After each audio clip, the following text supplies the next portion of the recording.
Hey, it's Barb from Wonderful Works. Did you know that sometimes what's most challenging for a kid on Sunday is changing from one church activity to the next?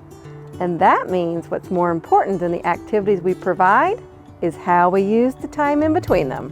We're so glad you're here today. Good morning. Looks like you just got up. I'm just guessing, of course. You don't have bedhead at all. Anyway, I heard you have a busy day today. Big presentation at work, followed by helping on the soccer field. Are you ready? Oh my, you're in your office already? When did that happen? No, of course no one's laughing. Quick, grab your blazer. Where's your report? Don't worry, you're on the soccer field. Watch out.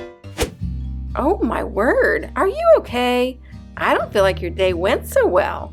Feels like something important might have been missing. Wonder what it was. Transitions, preparing for the next activity. When it comes to classroom behavior management, one of the most important things to know is that transitions are crucial. Understanding how to smoothly switch from one activity to another can make the difference between a morning of fun and one that ends in a meltdown. Preparing for transitions is helpful for all students, but is extremely important for kids who have anxiety, ADHD, or other disabilities.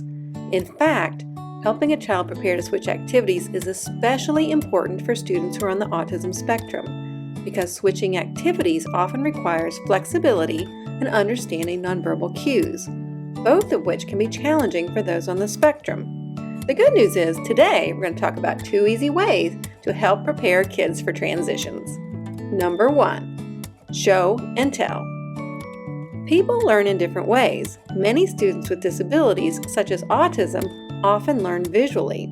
So it will be important to both tell a child what to expect and also show him as well.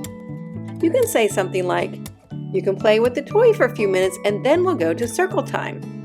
Point to each activity area as you tell him. You may want to have a visual schedule posted in the classroom too.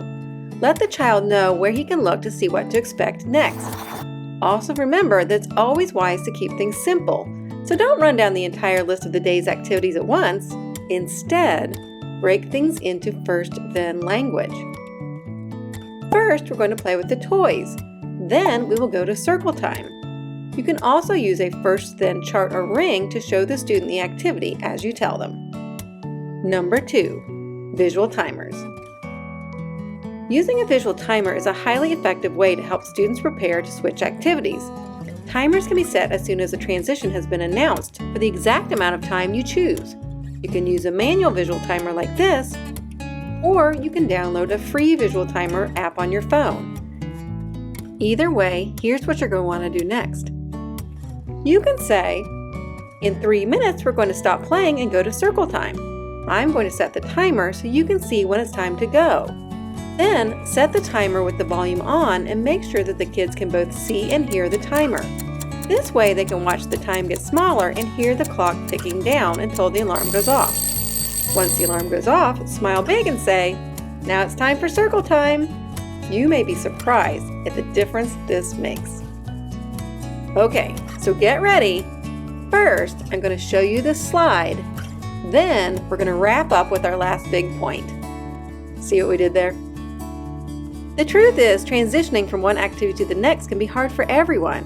But for some kids, switching their focus is harder than you can even imagine.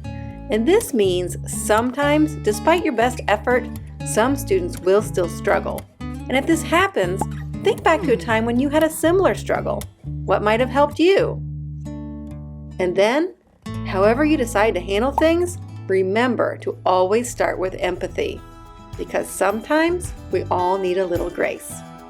For more tips on how to help students transition from one activity to the next, join our Facebook group and download our Transitions Talking Points. Thanks for watching. We'll see you next time.